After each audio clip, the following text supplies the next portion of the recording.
नथड़ी बैठो रे मोर का बोल, ये मारी नथड़ी बैठो रे मोर का बोल, मारी फुलड़ी ने रे जाए जनावर जीवता जना रे मोर का बोले, मोर का बोले, मोर का बोले। समझा? मोरलो बोलतो जतो तो बाई ने, मरेलो मोरलो चित्र नહોતો જતો એને શું છે બોલતો મોરલો જતો તો, પણ હવે ટોડલા ઉપર ચિત્રેલો મોરલો કોઈ દિવસ બોલશે. બહેનો જે આમાં કેટલાક બહેનો ને ભાઈઓ સમજી શકે છે, એના ચહેરા ઉપરથી મને ખ્યાલ આવી ગયો. શું કામ? એનો આ બધી એક મજા છે. આ ગીત કોણે પ્રખ્યાત કર્યું? ટોડલે બેઠો મોર બોલે. આ ગીત કોણે પ્રખ્યાત કર્યું? મને ખબર છે. હા, દિવાળીબેન ભીલ. જો આ બેનને ખબર છે. અચ્છા, દિવાળીબેન ભીલને એક એવોર્ડ મળ્યો. કયો એવોર્ડ મળ્યો? નહીં, કયો એવોર્ડ મળ્યો દિવાળીબેન?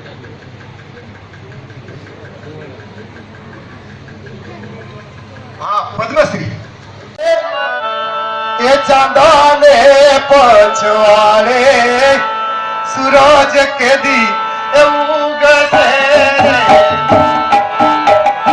मोरी चांदा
પણ સાંભળે પણ મલાક એ મલાક બધાની મજા અરે રે મને કડવી લાગે કાગડા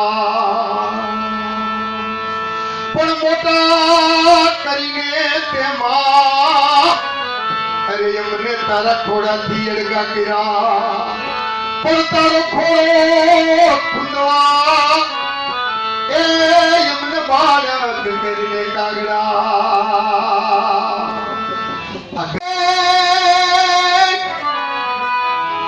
અસીગીરી વરજા મોરલા અસીગીરી વરજા મોરલા અને કાકાર પેટ ભરા અમારી નથી આવે ને બોલીએ એ તો હીરા ફાટ મરા કોટે મોર કરું કિયા એન મહેલ થડકે ઈ માત પણ વરખારી રત વર્ણવા અરે રે આ તો આવ્યો રઘુવીસા મોર બંધન કરે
ઓલા મનમોહન બેનની જેમ એક જ બે વખત બધાય ગાજો કયું ગીત પુરાજ મને લાય આપણે ચાલ મારી જનની નહિયા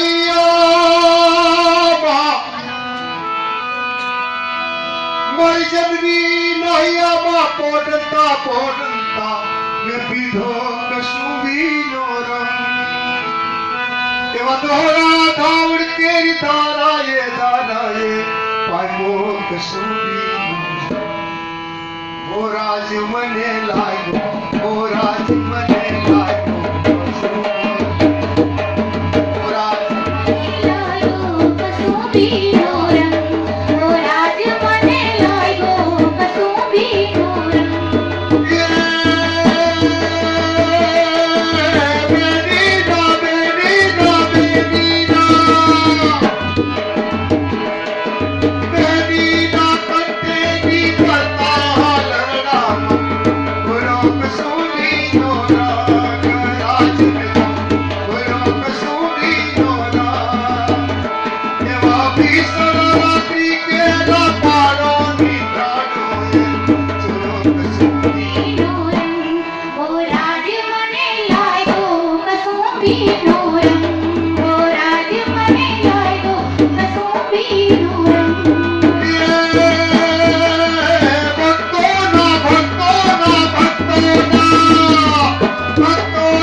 જ્યોતને જ્યોતામાં દિવસો વયા જશે 21,600 થશે. મેઘાણી કે આ પણ લોક સાહિત્ય છે ને કે એક પ્રકારનું આમ જો તો ગંગા સતી એક ભજન લખ્યું છે, બોલો કે સિલવંત સાધુને વારે વારે નમીએ, જેના બદલે નહીં વર્તમાન, ચિત્તની વ્રતિ હોય સદા નિર્મળી, એને મહારાજ થયા મહેરબાન. મેઘાણીભાઈ એનો અર્થ કર્યો છે કે શબ્દ તો જુઓ કે સિલવંત સાધુ, સાધુ એટલે સાધુ, સાધુ એટલે ભગવાન પહેરાય સાધુ, આગળ સિલવંત શબ્દ લાગે એ ગંગા સતી જ લગાડી શકે, એ સૌરાષ્ટ્રની સંત કવિયત્રી જ લગાડી શકે, સૌરાષ્ટ્રની મીરા. શું કામ કે પાનબાઈને સંબોધીને કહે છે કે હે પાનબાઈ, ભગવા પહેરેલા બધા સાધુને પગે ન લાગતા, કારણ કે એના વસ્ત્રો ભગવા હશે પણ અંદરથી એનું જીવન ભગવા કરવાનું નહીં હોય. અને આજે જોઈએ છીએ કેટલાય સાધુઓ જેલમાં છે. આપણે તમે અખબાર વાંચો છો, કેવી રીતે બની શક્યા? આ ગંગા સતી શબ્દ લખી શકે સિલવંત સાધુને, એટલે પાનબાઈએ પૂછ્યું હશે કે હે ગંગાબાઈ, હે ગંગા સતી, તો અમને ખબર કેવી રીતે પડે કે આ સિલવંત છે કે સિલવંત નથી, કેમ ખબર પડે? એટલે હવારે જે વાક્ય કીધું તું એ જ વાક્ય હું રિપીટ કરું છું. ગંગા સતી એટલું કીધું હશે કે પાનબાઈ, સાધુને બે પ્રશ્નો પૂછવા, એને બોલવા દેવો, અને સાધુ બોલશે ને એટલે ખબર પડી જશે અંદરથી ચોખ્ખો છે કે અંદરથી મેલો છે. આ એની તાકાત. આવા 52 ભજનો લખ્યા, વેદ ઉપનિષદ ને મહાપુરાણના જે અર્થો કર્યા, જેના ઉપર યુનિવર્સિટીના પ્રોફેસરો પીએચડી કરે છે. આ મેઘાણીભાઈ જે લોક સાહિત્યની કેટલી વાતો લખી છે ને, એના ઉપર આજે યુનિવર્સિટીના પ્રોફેસરો પીએચડી કરે છે. અને હું તો ત્યાં સુધી કહું છું કે આ વિષય ઉપર પીએચડી કરવાની જરૂર કોઈએ પણ પ્રેરણા આપી હોય ને, તો પ્રેરણા આપનાર એ માત્ર ને માત્ર ઝવેરચંદ મેઘાણી છે. નહીં તો કોને ખબર પડી હતી? મનુભાઈ પંચોળી દર્શકનું નામ તમે સાંભળ્યું છે. મનુભાઈ એક વાક્ય જબરદસ્ત લખ્યું છે, કહ્યું કે મેઘાણીએ મોટું કામ કર્યું હોય તો ભણેલા અને અભણ આ બે વચ્ચે જે ભેદની રેખા છે ને, એ રેખાને તોડવાનું કામ મેઘાણીએ કર્યું. મેઘાણી કહે છે અભણનો તિરસ્કાર ન કરતા, અભણને ધિકારતા નહીં, કારણ કે અભણમાં એટલી બધી તાકાત ને બુદ્ધિ હોય છે કે એની વાતો સાંભળી અને તમારું જીવન ઉર્ધ્વગમ આગળ આવી જાય છે. મેઘાણી ફાનસ લઈને ગિરનારમાં રખડતા. ફાનસ શું કામ? અંધારું હોય એટલે. અને જે ભરવાડ કે રબારી ઢોર ચારતા હોય ને, પહર ચારવું એટલે ખબર છે ને, રાત્રે 12 થી સવારના 5 વાગ્યા સુધી પોતાની બેહોને ગાયોને ચારવા લઈ જાય અને સવારે દૂધના ઘડા ભરી દે. હા, એ પહર ચારતા હોય એ રબારી ભરવાડ પાસે બેસે. કોણ? મેઘાણી. એને પ્રશ્ન પૂછે. કોઈ સાધુ ગુફામાં તપ કરતો હોય તો ગુફાને પૂછે, અલા ગુફામાં જઈને કે હે મહારાજ, તમે કેમ સાધુ બન્યા? અને એ જે મહારાજ એની વાતો કરે, એ રબારીને ભરવાડ વાતો કરે, એ વાતો લઈ અને મેઘાણીએ પુસ્તક લખ્યા. મેઘાણીએ એક જગ્યાએ લખ્યું છે કે મારું પુસ્તકોનું વાંચન બહુ નથી, પણ આ જનતામાંથી બધું મને મળ્યું છે, એટલે વાસ્તવમાં જનતા મારી જનેતા બની. જનતા મારી જનતા બની. અને મેં આપને કીધેલું ને કે પાડિયા પાસે જઈને મેઘાણીભાઈ પ્રશ્ન કરે છે, આજ પૂછું તાને પાડિયા રે કર દલડા કેરી. મેં થોડું વધારે છે, થોડું વધારે ઉમર થોડુંક ડાઉન કરો, બેબીને કામ બંધ કરી દેવા પડે છે, એનો દોષ નથી. આ માઇકનો પાછો નિયમ છે, ખબર તમને? માઇકમાં હા ઓછો અવાજ આવે ને તોય મજા ના આવે, અને વધારે અવાજ આવે ને તો પણ માઇક નકામ. એમાં એક્ઝેક્ટ મીડિયમ જ અવાજ આવવો જોઈએ, નહીં તો આગલા બધા ઓડિયન્સ વાળા કાનમાં આંગળી નાખીને બે બોલો, એનો વાત નથી. કહેજો ધીમું કરવાનું, ડોન્ટ વરી.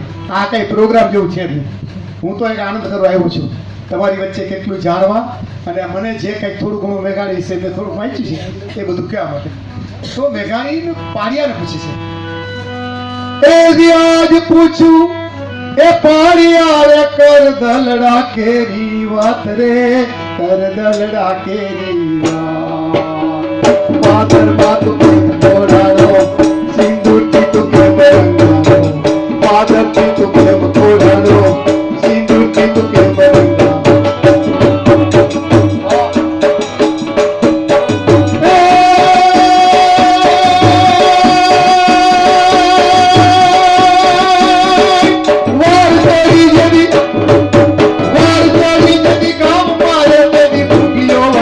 ઢોલ રે કદી ભૂગીઓ વાગ્યો.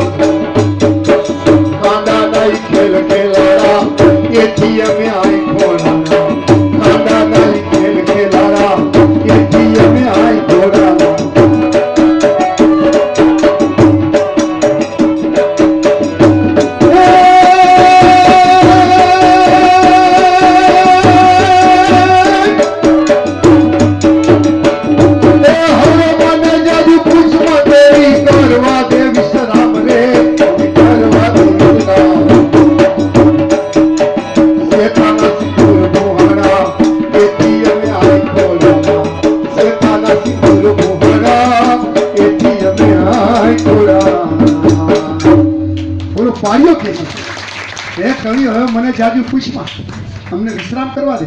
તમે કવિ દાદનું પેલું ગીત સાંભળ્યું છે ને, દળ ધીંગાણે માથા મારે પાડિયા થઈને પૂજાવું ઘડવૈયા મારે. તો એમાં એક કડી આવે છે, કઈ ખબર? બીડા મંદિરિયામાં બેહવું નથી મારે, એ વન વગડામાં જાવું. મારે મંદિરમાં બેસવું નથી. એક શિલ્પી હાથમાં હથોડો ને ટાંકણું લઈ અને પથ્થરની મૂર્તિ બનાવે છે. પથ્થરને વાચા ફૂટી કે શું કરસ? કે બાપ તારી મૂર્તિ બનાવીને મંદિરમાં પધરાવું, લોકો તને પગે લાગે તો કે બંધ કર તારા હથોડો ને ટાંકણું. કારણ મારે ઠાકોરજીની મૂર્તિ નથી થવું. તો શું થવું છે? મારે કોઈ મરદ માણસ હોય ને એનો પાડ્યો એની ખાંભી થવું છે કે. એટલે કીધું કે બીડા મંદિરિયામાં એ બેહવું નથી મારે, એ વન વગડામાં જાવું. એ સુરા શહીદોની એ સંગાતમાં મારે એ ખાંભી ઉઠાઈને ખોડાવું, એ ઘડવૈયા મારી ઠાકોરજી નથી થાવું. એમાં એક શબ્દ આવે છે, એ જી બેટે બાપના એ મોઢા ન ભયા એવા, એ કુમડા હાથે રે ખોડાવું, એ ઘડવૈયા મારે બેટડે બાપના મોઢા ન ભયા. આ કેવી રીતે બને? રજપૂત લડાઈના મેદાનમાં લડવા ગયો, એની સ્ત્રીએ ના પેટમાં બાળક હતું, બાળકનો જન્મ નથી થયો, રજપૂત કામ આવી ગયો અને રજપૂતના મૃત્યુ પછી સ્ત્રીએ બાળકને જન્મ આપ્યો. એ બાળકે પોતાના પિતાનું મોઢું જોયું નથી અને 2-3 વર્ષ પછી બાળક જ્યારે આંગળીએ પકડાય ઉઠ્યું, એ આંગળીના ટેકે લઈ માં એના દીકરાને જઈ અને પાડિયાનો ત્યાં ખોડાવે છે. એટલે કવિએ કીધું કે બેટડે બાપના મોઢા ન ભાયડા, એવા કુમડા હાથે મારે ખોડાવું છે. આહા, દાદની કલ્પના તો જુઓ. એટલે જ કહેવાય છે કે કવિ શ્રી દુલા કાટ પછી બીજો નંબર કવિ દાદનો આવે છે લોક સાહિત્યને બાબત. માત્ર એક ગીત લખ્યો ને ધર ધીંગાણે, અને એક બીજું કયું કાળજા કેરો કટકો મારો ગાંઠ છૂટી ગયો. આ 2 ગીત લખ્યા. એનો અર્થ તો તમે જુઓ. એમાં એક શબ્દ એવો આવે છે, લૂંટાઈ ગયો મારો લાડ ખજાનો, દાદ હું જોતો રહ્યો. એ લૂંટાઈ ગયો મારો લાડ ખજાનો, દાદ હું જોતો રહ્યો. એ જાન ગઈ એ મારે જાન લઈ, હું તો સુનો માંડવડો. કાળજા કેરો કટકો મારો ગાંઠથી છૂટી ગયો. આ ગામડામાંથી ગીત આવ્યું છે. ગામડામાં એ વખતે જાન ગાડામાં જતી. હવે ભલે મોટરને વાહન બધા આવી જાય અને ગામડામાં જાન હાલી જાય અને બધાની નજર ક્યાં પડે? દીકરી જ્યારે છેલ્લે પિતાને મળે ત્યારે બાપ એક કે શબ્દ બોલે કે બેટા સુખી થજો. અને 14 આંખમાંથી આપણા પિતાના આંખમાં હાલ્યા છે. અને એટલા માટે કીધું છે કે ડગલે ડગલે માર્ગ એને સો ગામનો થયો. એ ધારથી હેઠી ગામની બહાર પાદર આવે. એ પાદરમાં નાનકડી ટેકરી આવે. એ ટેકરીમાં ગાડું હાલી શકે એટલો રસ્તો હોય. અને એ ગાડું જ્યારે જાણ સહિત હાલી જાય અને પિતાની નજર એ ગાડા આવી પડે છે, આખું ગામની નજર ત્યાં પડે અને દીકરીનું ગાડું જાણ સહિત એ ટેકરીની જ્યારે ઉપર પહોંચે પછી જ્યારે પાછું નીચે ઉતરે અને અહીંયા ગાડું દેખાતું બધાને બંધ થાય, એટલે કવિએ કલ્પના કરી છે કે ધારથી હેઠી ઉતરી ધીડી. ધીડી એટલે દીકરી. ધારથી હેઠી ઉતરી ધીડી, જાણે કે મારો સૂરજ ડૂબી ગયો. આહા, કવિની કલ્પના તો જુઓ. મારો સૂરજ ડૂબી ગયો. એ બાપને એમ થાય છે. હજી એ ગામડામાં કેટલીક દીકરીઓના જ્યારે લગ્ન થાય છે ને ત્યારે રાત્રે ચૂલા સળગતા નથી કેટલાય લગ્ન. મેં તો એવું સાંભળ્યું છે કે ગાય કે ભેંસ જે તડકલા ખાતી હોય ને એવું ઘાસ અને પાણીમાં જ્યારે પાણી પીતી હોય ને, એ ગાયને ભેંસ પાણી પીવાનું બંધ કરી દે. એના મોઢામાં ઘાસ નથી નાખતી. એ ગાયને ભેંસને પણ ખબર પડી જાય છે કે એક યુવાન પાત્રએ આજે આપણા ઘરમાંથી વિદાય લીધી છે. આ આખી વિદાયનો પ્રસંગ, આના જેટલો કરુણ પ્રસંગ આપણા લોક સાહિત્યમાં સમાજમાં બીજો એક પણ નથી. એટલે કવિએ કીધું છે કે લૂંટાઈ ગયો મારો લાડ ખજાનો, દાદ હું જોતો રહ્યો. જાન ગઈ મારો જાન લઈ. જાન શ્લેષ અલંકાર છે એટલે જાનના 2. પેલો જાન એટલે બરા કે જાન ગઈ એ મારો જાન લઈ. બીજો જાન એટલે મારો જીવ. પિતા એમ કહે છે કે જાન તો ગઈ પણ જાણે કે મારો જીવ લઈ ગયો અને હું તો સુનો માંડવડો. આ માંડવડાની કલ્પના કવિની બહુ મોટી છે. સવારે 10 વાગે જાન આવે, તમે માંડવા નજર કરજો. એ માંડવાનો તેજ કેટલું અદ્ભુત હોય. અને સાંજે 5-6 વાગે જાનની જ્યારે વિદાય થાય, તમારામાં જો દ્રષ્ટિ હોય તો માંડવા સામું નજર કરજો. માંડવાની આંખમાંથી પણ જાણે આંસુના ટીપા હેલા જતા હોય એવું દ્રશ્ય તમને લાગશે. આ તાકાત છે, પણ દ્રષ્ટિ સંવેદના હોય તો. એટલે કવિએ કીધું છે, પિતાના મુખમાં શબ્દો મૂક્યા છે, બાપના મુખમાં, કે જાન ગઈ મારો જાન લઈ, હું તો સૂનો માંડવડો. જે માંડવાની હાલત જાન ગયા પછી જેવી થાય છે એવી હાલત એ પિતા કે છે આજે મારી થઈ છે. આવા વિદાય ગીતો, આવા લગ્ન ગીતો, આ બધા ગીતો મેઘાણીભાઈએ સાંભળ્યા અને મેઘાણીભાઈ આખો એનો જે અર્થ કર્યો એની કલ્પના નથી શકી. પછી મેઘાણીભાઈ તો ચારે કોર મીડા ફરવા, લોકવાર્તા, ગીતો, ભજનો મીડા ભેગા કરવા. અને ઢેલીબેનની વાત મેં સવારે કરી હતી એટલે અત્યારે હું રિપીટ નથી કરતો. મેયરની સ્ત્રી ઢેલીબેન, જેની પાસેથી મેઘાણીએ સેંકડો ગીતો મેળવ્યા, પણ એક મોટી વાત કહેવાની મારાથી રહી ગઈ. રઢિયાની રાતના 4 ભાગ મેઘાણી લખ્યા, એકમાં 200-250 ગીતો. એમાં છેલ્લા ભાગમાં પહેલું પાનું તમે વાંચજો, એમાં એક વાક્ય લખ્યું છે. કયું વાક્ય? કે આ પુસ્તક ઢેલીબેનને અર્પણ. મિત્રો, આ શબ્દ બહુ મોટો છે, ઢેલીબેન અર્પણ. ક્યાં મહાન મેઘાણી રણજીતરામ સુવર્ણચંદ્રક વિજેતા ઝવેરચંદ મેઘાણી અને ક્યાં ગામડાની અભણ સ્ત્રી ઢેલીબેન, મેયરની સ્ત્રી, એ ઢેલીબેનને પુસ્તક અર્પણ કર્યું.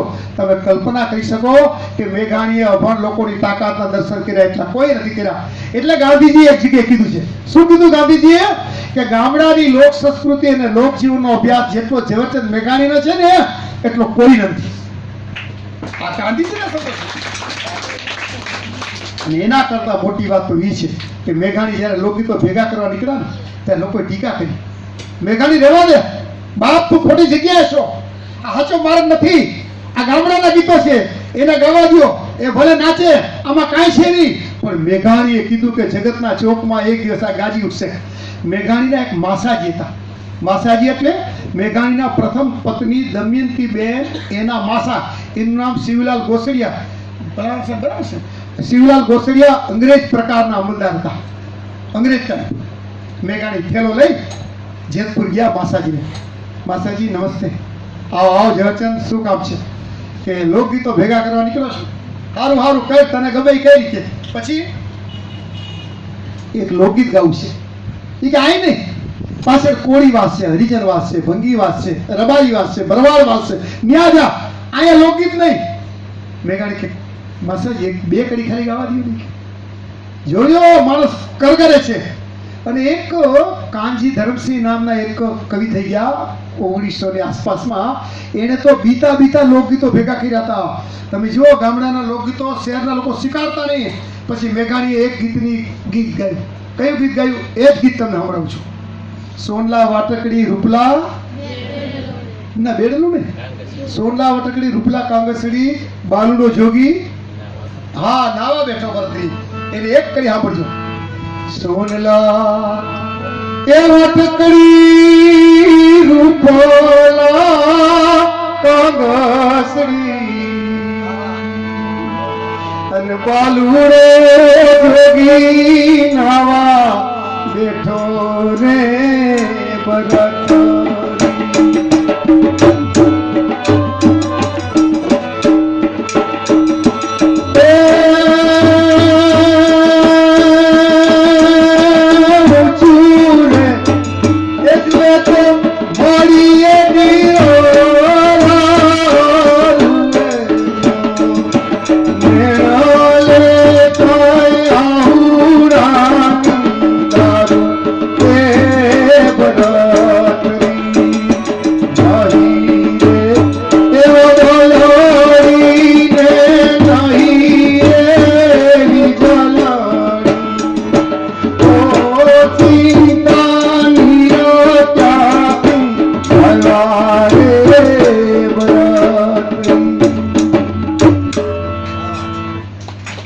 મેઘાણીને બે કડી ગાવાનું કીધું હતું. મેઘાણી આખું ગીત પૂરું કર્યું. માસાજીએ બંધ ન કરાવ્યું અને માસાજીની આંખમાંથી આવું દળદળ ટીપાયેલા છે. મેઘાણીભાઈ કે શું થયું માસાજી? કે ઝવેરચંદ, એનો માસાજીનો 14 વર્ષનો દીકરો થોડા વખત પહેલા અવસાન પામ્યો હતો. એ દીકરોની યાદ આવ્યો. કારણ કે આમાં ગોપીચંદના ત્યાગની કથા છે, આખી લાંબી નહીં કહું તમને. કે માની આંખના આંસુના ટીપાને કારણે ગોપીચંદ સાધુ થવા તૈયાર થયો હતો અને રાજા મટીને સાધુ બન્યો. દાદા સાહેબ કહેતા હતા આજે કે રાજાઓ બધા સાધુ બન્યા હતા. મહાવીર, પછી ગૌતમ બુદ્ધ, આ બધા જે સાધુઓ છે રાજાઓ, એની કથા આખી છે. એ કથા સાંભળીને માસાજી રોવા મળી ગયા કે ઝવેરચંદ આજે મને ખબર પડી કે લોકગીતમાં આટલી તાકાત છે. કે ત્યારે કીધું ઝવેરચંદ મેઘાણી એને કે માસાજી હજી તો તમે લોકગીતો ને આપણા દુહા ને ભજનો તમે સાંભળ્યા નથી. માણસને જીવન કેમ જીવવું ને એ લોકગીતોમાંથી મળે છે આખું. આ લોકગીતની તાકાત છે આખી. અને એની દીકરીઓ અને દીકરાની વહુ છે ને એ ઝવેરચંદભાઈને ફરિયાદ કરતા હતા કે બાપુજી અમને ગામની બહાર રાહડા રમતા આવે ને બેનું તો અમને રાહડામાં કણબીવાસ ને ભરવાડસમાં જવા નથી દેતા. મેઘાણીભાઈ કે તમારા પિતા એકલા જવાબદાર નથી, કેટલાય પિતાઓ આવા છે. તમે જોજો રાસડા લેવા ને રાસડા રમવા ને રાસડા ગાવા ને એ બહુ અઘરી વસ્તુ છે. શું કામ? તમારે તાલમાં રહેવું પડે. તમારા પગની ઠેસી, તમારો હાથનો તાલ, તમારો ગાવાનો તાલ, આ બધું એટલું અઘરું છે એ તો ગાયને વગાડી શકે ને ખબર પડે. આજે મિત્રો તબલા અને દાદા જે વગાડે છે ને એ બહુ જ અઘરી કળા છે. એ ઈશ્વરની કૃપા હોય તો જ પ્રાપ્ત થાય. કારણ કે એ જો ના વગાડી શકે તો હું મારું ગીત ગાઈ શકું. એ બોલાય નહીં, આની સાથે જ મારું ગીત ગાઈ શકાય. આ બધી તાકાત છે આખી. એટલે મેઘાણીભાઈએ ઈ આખું આમ જોયું દ્રશ્ય. પછી મેઘાણીભાઈ તો ચારે પર ફરતા ગયા અને આમ કરતા કરતા પ્રેસ માર્યા. રાજાઓની વિરુદ્ધ પણ કેટલી વાત લખતા. તમને ખબર છે ને એ વખતે દેશી રાજાઓ હતા. 1947 પહેલા ભારત આઝાદ નહોતું તો રાજાઓના જિલ્મો, અંગ્રેજોના જિલ્મો મેઘાણી હિંમતથી બધું લખતા અને એવા એવા ગીતો લખતા કે લોકોને એમ થયું કે મેઘાણીને આપણે પકડવા જોઈએ. એક ગીત મને લાગે છે કે કદાચ તમે સાંભળ્યું છે. રક્ત ટપકતી સોસો જોડી સમરાગણથી આવે, કેસર વરડી સમર સેવિકા કોમલ સોજ બિછાવે, ઘાયલ મરતા મરતા રે માતની આઝાદી ગાવે. મેઘાણીના ગીતો સાંભળીને સ્વાતંત્ર્ય સૈનિકો લડવા માટે તૈયાર થઈ જતા. એટલે સરકારે વિચાર કર્યો કે કવિને પકડો. પણ કવિને પકડવા કેવી રીતે? કઈ કર્યું હોય તો પકડાય ને. એમાં કોકે ભાષણ કર્યું અને એ ભાઈનું નામ શું હતું ખબર? મનુભાઈ જોધાણી. મનુભાઈ જોધાણી એવું બોલ્યા કે અંગ્રેજ સરકારના ઘોઘરા ઉપર બેહીને લોહી પીવું છે. આવું વાક્ય સરકારની નજરમાં આવ્યું તો સરકારે તપાસ કરી તો કે સાહેબ જોધાણી. એ કે ના ના જોધાણી નહીં, મેઘાણી હશે. કે લે છેલ્લે હણી આવ્યું ને તો હણીને કારણે મેઘાણીને પકડ્યા. મેઘાણી કે પોલીસને કે મને કાં પકડ્યા? કે આવા ભાષણ કરો છે હે અંગ્રેજ સરકારની વિરુદ્ધ. હાલો હાલો હવે કોર્ટમાં હાલો, તમને જેલની સજા કેવી થાય ખબર પડે. પણ મેઘાણી વિચાર કરે છે હું તો મારા ઘરે અને આ લોકો મને આવી રીતે પકડ્યો. કોર્ટમાં કેસ ચાલ્યો. ન્યાયાધીશ તો પુરાવાના આધારે સજા કરે. ધંધુકામાં લીમડાની નીચે ઓટામાં કોર્ટ બેઠી હતી. આજે ઓટા ઉપર મેઘાણીનો ફોટો રાખ્યો છે. કોઈક દિવસ ધંધુકા જાઓ ને તો તમે જોજો એ ફોટો તમે કલ્પના વગરનો તમને લાગશે. પછી શું થયું ખબર? મેઘાણીને 2 વર્ષની સજા થઈ અને મેઘાણીનો વાંક નહોતો. પછી ન્યાયાધીશે પૂછ્યું મેઘાણીને કે કાંઈ બોલવું છે, કાંઈ કેવું છે? તો કે અંગ્રેજ સરકારમાં કહેવાય નહીં, જો છૂટ આપો તો મારે ગીત ગાવું છે. બોલો. અને મેઘાણી ગીત ગાયું. કયું ગીત ગાયું? કદાચ ભાઈ બહેને સાંભળ્યું છે.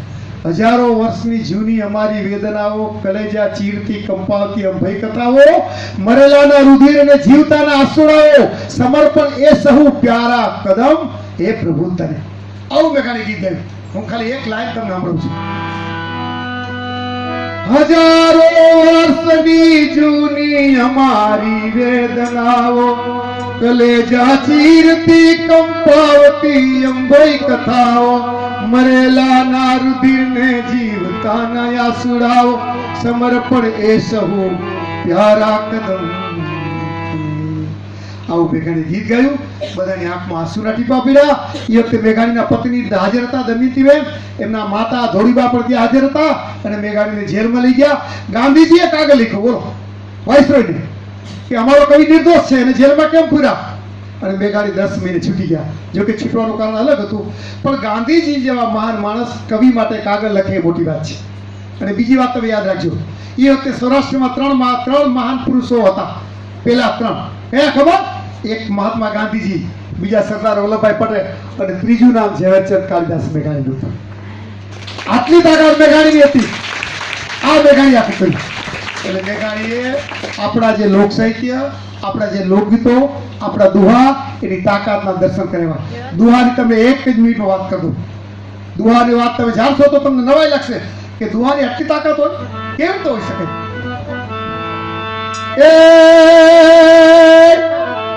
ધરતી અમારી જગ જૂની અડગડ સુનોઈ ગરના, એ હાવજરા હિંજણ પીએ, એ એના નમણા નરનીના.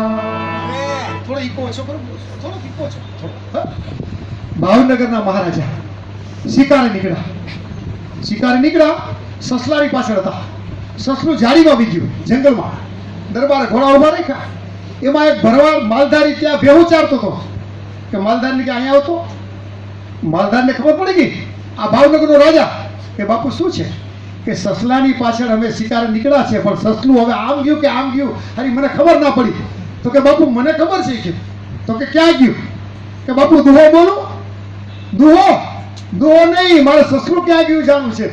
તો પછી દરબારે આમ કીધું એટલે દીવાન ડાયો હતો કે બાપુ ભલે નહીં કે દુહો બોલે, આપણને જો ખબર પડી જતી હોય તો. હવે મિત્રો સાંભળજો કયો દુહો બોલ્યા ખબર છે?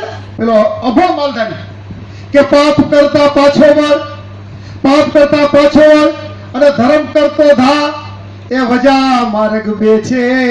વજા એટલે વજયસિંહજી મહારાજ. ગામડાના લોકો પોતાના દરબારને તુકારે બોલાવે પ્રેમથી. પાપ કરતા પાછો વળ, ધર્મ કરતો ધા અને વજા માર્ગ બે છે, એ તને ફાવે ત્યાં જા. સમજાયું કઈ તમને આમાં? કેટલી મોટી વાત કરી કે હે દરબાર, જે બાજુ સસલું ગયું છે એ પાપનો માર્ગ છે અને જે બાજુ સસલું નથી ગયું એ પુણ્યનો માર્ગ છે. હવે પાપના માર્ગે જવું કે પુણ્યના માર્ગે જવું એ દરબાર તારે નક્કી કરવાનું છે. જોજો અભણ માલધારી, પણ આ તો 1800 પાદરનો ધણી ભાઈ. ઘોડા ઉપરથી હેઠો મિત્રો કે વાહ માલધારી વાહ, બહુ સાચી વાત કરી. બંદૂકના કટકા કર્યા અને પ્રતિજ્ઞા કરી કે આજથી હું તો શિકાર નહીં કરું, પણ મારા ભાવનગરના રાજમાં પણ શિકાર કરવાની મને. આ દુહાની તાકાત, આ દુહાની તાકાત. કાંચીપુટા બારોટની તમે વાત કરે સાંભળી છે. એક દરબારને ત્યાં કાંજીભાઈ વાર્તા કરવા ગયા. એ દરબારને પક્ષીઓ મારવાનો બહુ શોખ હતો અને બાજુના ઓરડામાં મરેલા કેટલાય પક્ષીઓ પડ્યા હતા અને આ ઓરડામાં કાંચીપુટા બારોટ વાર્તા કરે.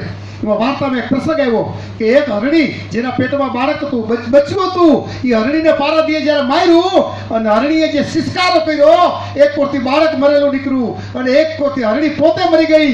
એનું જે કાંજીપુટાએ જે અદ્ભુત વર્ણન કર્યું કરુણતાનું કે જે દરબાર પક્ષીઓનો શિકાર કરતો હતો એ દરબારે હાથમાં પાણી દીધું કે કાંજીભાઈ આજ પછી હું કોઈ દિવસ પક્ષીઓનો શિકાર નહીં કરી. આ આપણા કલાકારોની તાકાત છે. જો આ લોક સાહિત્યની કેટલી તાકાત છે એના દર્શન આપણને ઝવેરચંદ મેઘાણી કે. અને કવિ દુલાકાર એણે મેઘાણી માટે એક બહુ સારું વાક્ય લખ્યું છે કે હેમાળાના ખોપરામાંથી ભગીરથે જેમ ગંગાનું અવતરણ કરાયું એવી રીતે લોક સમાજમાંથી લોક સાહિત્યનું અવતરણ ઝવેરચંદ મેઘાણીએ કરાયું. મેઘાણી ન હોત તો લોક સાહિત્યનો વારસો લુપ્ત થઈ જાત. મેઘાણી ન હોત તો સૌરાષ્ટ્રની ખુમારીના દર્શન આપણે ન થાત. એટલે આપણે કીધું કે વાણી અને પાણી અને મહેમાન ગતિ. પાણી એટલે પીવાનું પાણી નહીં, પાણી એટલે સુરવીરતા. નથી કહેતા પેલો માણસ પાણી વાળો છે, ગુજરાત છે બરાબર ને, પેલો ઘોડો પાણી વાળો છે, આપણે કહીએ છીએ ને પાણીયારો. હા કુશાલભાઈ સરસ શબ્દ આપ્યો પાણીયારો. એટલે વાણી, પાણી અને મહેમાન ગતિ. મહેમાન ગતિ એટલે આતિથ્ય ભાવના. આપણા સૌરાષ્ટ્ર જેવી મહેમાન ગતિ ક્યાંય નથી. તમે જુઓ તો ખરા પરબ સત્તાધાર કેટલી જગ્યાઓ આયા અલખનો ઓટલો ચોટીલા પાસે જ્યાં જાવ ને એમને મફત જમવાનું મળે. હજારો માણસો જમે. આખા ભારતના કોઈ રાજ્યોમાં આ રીતે પૈસા વગર જમવાની વ્યવસ્થા કદાચ ક્યાંય નહીં. આ તાકાત છે. એનો મેઘાણીભાઈ દર્શન કર્યું. અને બીજી તમને વાત કરું, સવારે મેં વાત કરી હતી, ફરી વાર વાત કરું છું કે લોકગીતમાં 50% શબ્દ ને 25% સંગીત છે. પણ એક તમને મારે ઉત્તર ગુજરાતનો મણિયારો મારે તમને સંભળાવવું છે. એટલા માટે કે કાઠિયાવાડનું લોકગીત અને ઉત્તર ગુજરાતનું ક્યાં જુદા પડે છે. જોયો એ કૃષ્ણ ભગવાન ચાલ્યા, કૃષ્ણ ભગવાન ચાલ્યા દ્વાર કે ને કાઈ લીધો મણિયારા વાળો. વાહ. હવે આપણે કામ કરીએ. હવે આમાં જો પેલી વાર હોવે હો આવે ને ત્યારે કોઈ બહેનોએ ગાવાનું નથી, માત્ર ભાઈઓ ગાશે. અને બીજી વખત કડી ગાવ ને ત્યારે માત્ર બહેનોએ ગાવાનું. એટલે આપણે જોવાનું કે ભાઈઓનો અવાજ વધી જાય છે કે બહેનો. કારણ કે સંખ્યા તો લગભગ ના જો કે આમાં વધારે છે સંખ્યા. કાંઈ વાંધો નહીં. તો પેલા કોણ ગાશે? ભાઈઓ. પણ કાનુડા તારી વાહડી, કાનુડા તારી. આજે પણ જામ્યું છે. આજે અમે ભીમસિંહભાઈ ને એવું જમ્યા છીએ કે વાત જવા દી. મારા ઘરે કેવું કેમ કે આ જમવાની બહુ મજા આવી. કારણ કે એવી કહેવાય નહીં તો ઘરે તકલીફ થાય. પાછી બોલો મને કે ભાઈ બહાર જમો છો ત્યારે આવું બોલો છો એમને કે આજે સારું જમવાનું. કારણ કે પણ હવે આવું જે જોયું હોય તો કેવું જ પડે ને. કારણ કે આ બાપુ કહે છે ને વ્યાસ ગાદી છે, વ્યાસ ગાદી ઉપર કોઈ ખોટું બોલાય નહીં, જે પોતે અનુભવ કર્યો બોલાય. પણ કરુણા તારી વાહી અને મારા ચિત્તને વિચોરી જ ગઈ, એ વળી રાધા બની બાવરી, એ એની નીંદર વેરણ થઈ.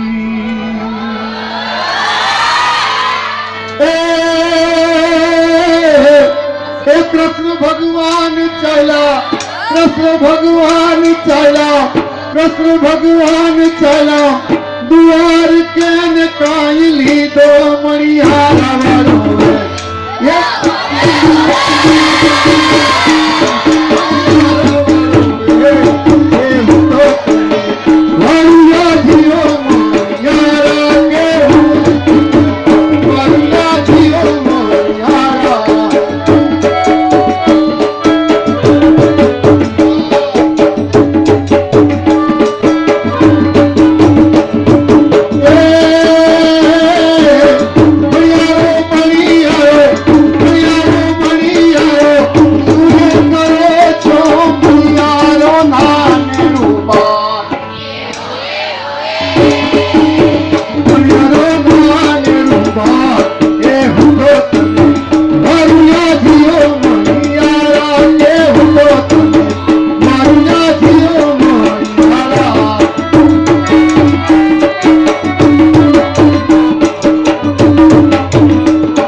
હવે જો આ છે ને ઉત્તર ગુજરાતનું મીડિયમ, આમાં સા પછી સીધો સંગીતની ભાષા નહીં બોલો, આખું જુદું. હવે આપણા જે કાઠિયાવાડના લોકગીતો છે એમાં આખું જુદું. આભમાં એ જીરી જ બુકે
કાજલબેન ને, તો કાજલબેન આપણે વિનંતી કરીએ એકાદ બે ગીત સરસ આપણે સંભળાય.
બેઠા છીએ.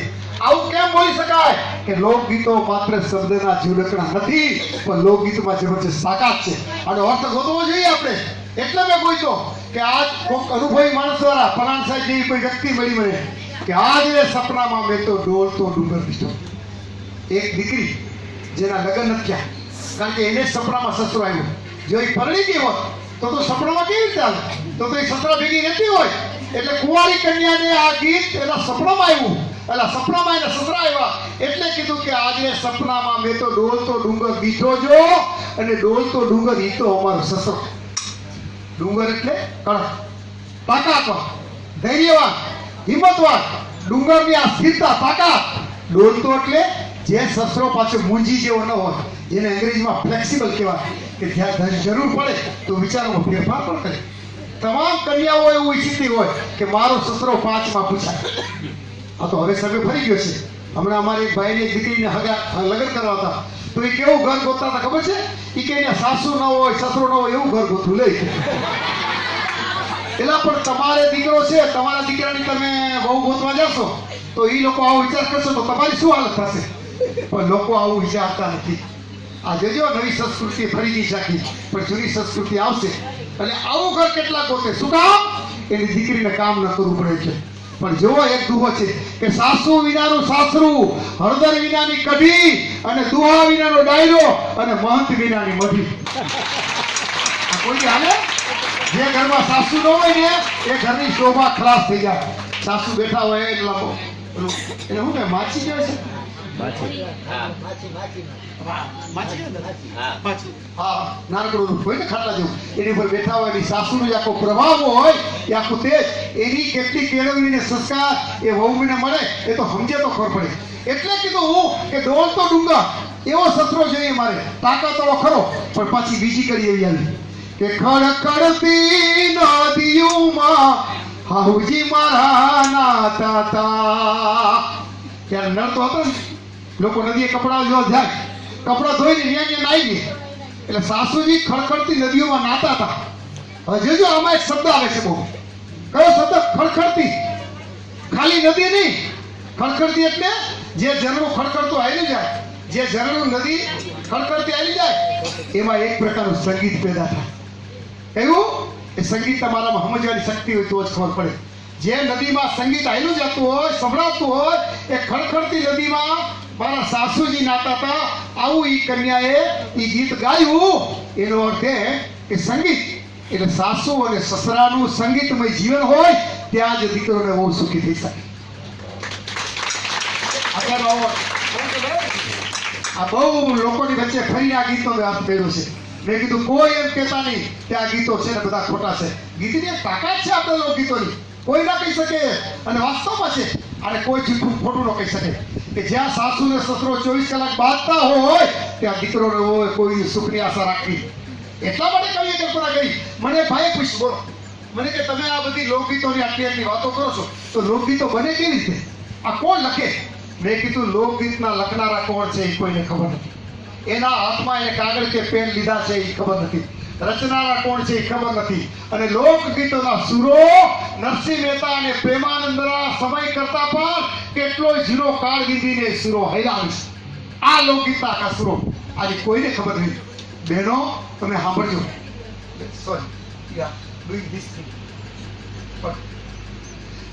લોકગીતોની એક જબરદસ્ત તાકાત છે. સાંભળજો. એક દીકરીને ગામડામાં પરણાવી દીકરી દુખી હતી. એનો ધણી નબળો, સાસુ સસરા કોઈનું સુખ નહીં. દીકરીને એ દુઃખ કરતા મોટું દુઃખ કયું હતું ખબર? કે દીકરી 5 વર્ષથી પરણી જ આવી હતી, પણ કોઈ મા બાપ તપાસ ન કરી કે આપણી દીકરી સુખી છે કે દુઃખી. તપાસ તો કરી જોઈએ ને. ઓકે, કોઈ કરી નહીં. એનું દુઃખ જબરું હતું. એનો ધણી નબળો હતો, એનું દુઃખ નહોતું. એક દિવસ આકાશમાં પૂનમનો ચંદ્રમાં રાત્રે ઉગવાનો હતો. એને બેનપણીને કીધું કે આજ બધી મારા ફળિયામાં ભેગી થાજો, મારે ગીત ગાવું છે અને તમે બધી ઝીલજો. ઓલી બેનપણી કે ગાંડી થઈ ગઈ છે, 5 વર્ષથી પરણીને આવી છો કે એક ગીત સાંભળ્યું કોઈ દી અમને? તારો અવાજ છે કે નહીં ગાવાનો અમને ખબર નથી કે. તો કે ના, આજે મારે ગાવું છે, તમે સાંભળજો.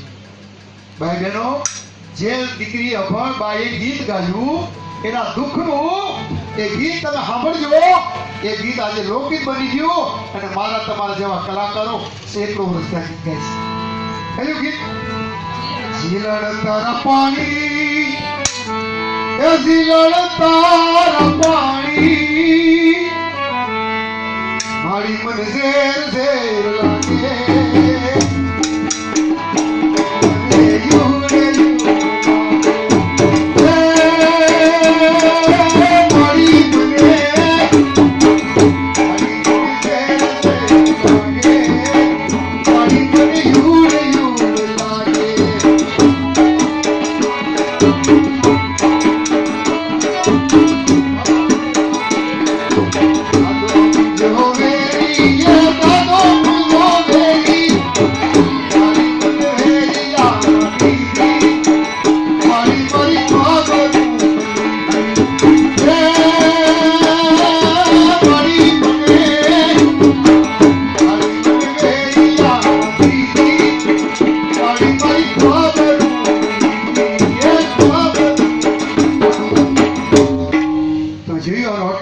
મારી મને વેરિયામાં જીતી, મારી તમે મને દુશ્મનોમાં ક્યાં આપી, અને મારી ખબરો તમે ન લીધી કે આ દીકરીના જે શબ્દો છે એ વેરિયા શબ્દમાં કુશલભાઈ મને એક મિત્રે બહુ સારી વાત કરી. મને કે રણિકાભાઈ વેરિયા શબ્દ બરાબર નથી, તો મેં કીધું વેરિયાની જગ્યાએ શું આવે? મારી મને મેળ્યું માં દીધી, મારી મારી ખબરું ન લીધી. નાનકડું ઘર હોય ને એને પોતાની દીકરી કરોડપતિમાં દેવાઈ ગઈ. તમે મને મેળ્યુંમાં દીધી એટલે તમે એક પ્રસંગ આવે છે લોક સાહિત્યમાં, એક કન્યાનો ભાઈ જ્યાં ઘર મળવા ગયો એની બેન જે પરણાવેલી હતી ને ત્યાં એક કરોડપતિ હતા, અને આ નાનકડા ઘર સામાન્ય ઘર હતો. તો ભાઈ ત્યાં ગઈ ગયા અને સાસુ એની યાર વાતો કરે છે, અને કન્યા એની વહુ એ તો ત્યાં આવડામાં હતા. એને પૂછ્યું કે બા કોણ આવ્યું છે? સાસુ મને કે તો કે કોઈ નહીં, મહેમાન આવ્યું છે. અને કલાક પછી ભાઈ એને વાતો કરી અને ભાઈને એને ઘેર વળાવી દીધો. અને કલાક પછી જ્યારે પૂછ્યું એ વહુએ કે કોણ આવ્યું હતું? તો કે તારો ભાઈ આવ્યો હતો, ભાઈને મળવા નથી દીધો. આવી આપણા લોક સાહિત્યની કલ્પના છે. એટલે કીધું મારી મને મેળ્યું માં દીધી, મારી મારી ખબરું ન લીધી. એ મારી મને મેળ્યું માં દીધી, એ ખબરું ન લીધી. મેઘાણીભાઈએ લોકગીતના ધાર એટલા મેળવા. મેઘાણીભાઈના ગળામાં 500 ગીતો કોઢે હતા. મેઘાણીભાઈના અવાજમાં 19 ગીતોની રેકોર્ડ આપણને મળે છે. કેટલા? 19 કે 20 ગીતોની. જો કે મેઘાણીભાઈનો અવાજ શ્રેણી જેવો લાગે છે. કોઈ એવું કહેશે સાહેબ કે એ વખતમાં રેકોર્ડ જેવું હતું એટલે જે હોય તે, પણ મેઘાણીભાઈનો અવાજ કદાચ બુલંદ નહીં હોય, પણ એનામાં સમજણ બહુ હતી મેઘાણીભાઈમાં. કારણ કે જેનામાં સમજણ હોય એ જ આવું કરી શકે. એટલે કચ્છી બળિયારાનો રાગ તમે સાંભળજો, એટલો વિલંબિત છે. બસ ટ્રાય કરજો, કાંઈ વાંધો નહીં, ભલે ભૂલ કરજો. આજ રે એક મિનિટ. એ જો તારા ગઢને માર્ગે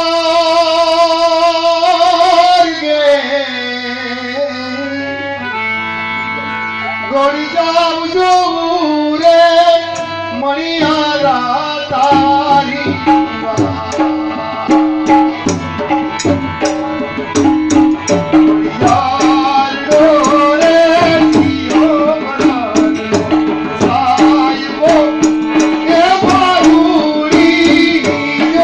Oh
મિત્રો ભાઈ બહેનોને આવડતું તો આવો ને સાહેબ છૂટ છે હા સાહેબે છૂટ આપી છે જો કોઈને આવડે એટલે હું જોઉં કેવો ટીટોળો છે આપણે જોઈ તો ખરા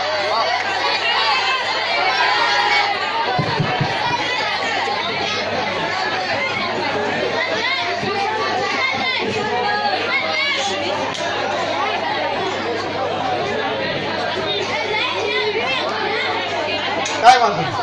આમાં આટલી વાત ના લગાડે એક મિનિટની કિંમત હોવી જોઈએ કારણ કે આપણે સાહેબે માંડ હવા કલાક આપી છે 1.5 કલાક વધુ આપી છે 1.5 કલાકમાં આપણે કેટલા બધા ગીતો અને મેઘાણીની કેટલી બધી વાતો કરવાની છે એમાં લીલુલા વેલી લેમડીમાં ટેટોડામાં 10 મિનિટ વહી જાય ઊભા થવામાં તો આપણું કામ જ ન થઈ શકે બરાબર છે જાઓ નહીં તો આપણે એમનું કહીએ બરાબર એ લે લે લેમડી રે લીલો ડાગર વેલો છો એ લે લે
બોલો હું હિન્દી પિક્ચરમાં ઓલો ગોવિંદાને જોતો હોઉં ને તો મને થાય કે ગોવિંદાથી જરાય ઓછું નથી બોલો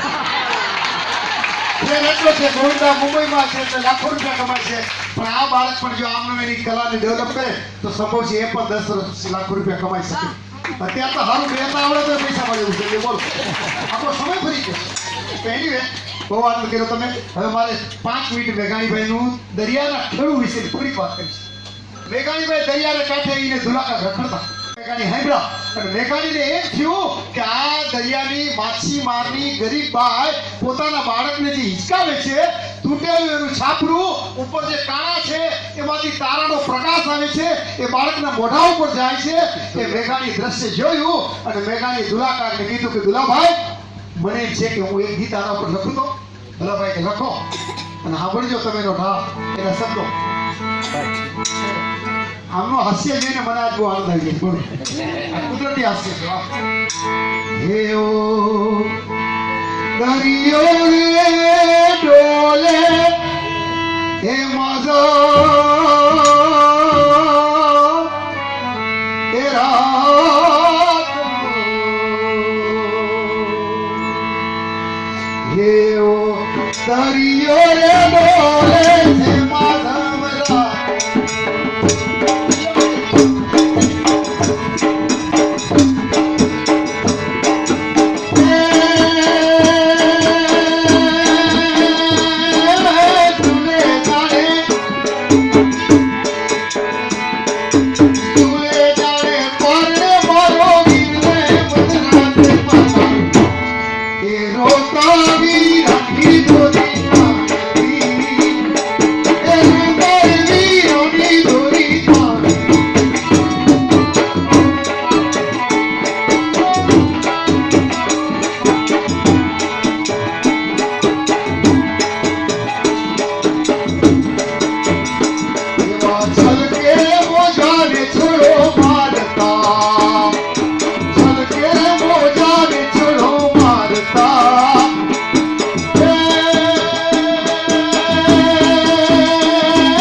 તો તારો સંદેશો મોઢા મોઢા મેં વાત કર.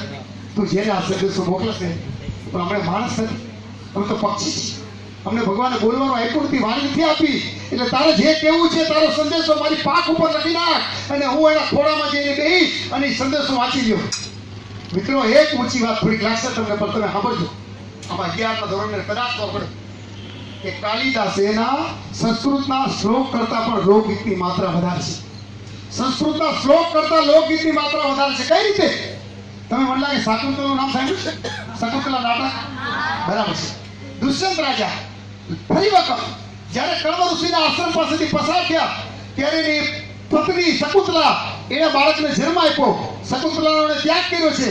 શકુંતલાનું બાળક 4-5 વર્ષનું થઈ ગયું. એનું નામ સર્વદમન. એ સર્વદમન એક સિંહનું મોઢું આમ ફાડી અને બોલતો હતો કે ઉગાડ તારું મોં, મારે તારા દાંત ગણવા છે. કોણે કીધું સર્વદ મને ઉગાર તારું મોં મારે તારે દાંત ગણવા છે. બરાબર એ સમયે દુષ્યંત રાજા પોતાના રથમાં ત્યાંથી પસાર થયા. એણે આ બાળકને જોયું. આ બાળકની હિંમત તો જો. એટલે કવિ કાલિદાસે એક સંસ્કૃતનો શ્લોક આ દુષ્યંત રાજાના મુખમાં મૂક્યો છે. કયો શ્લોક?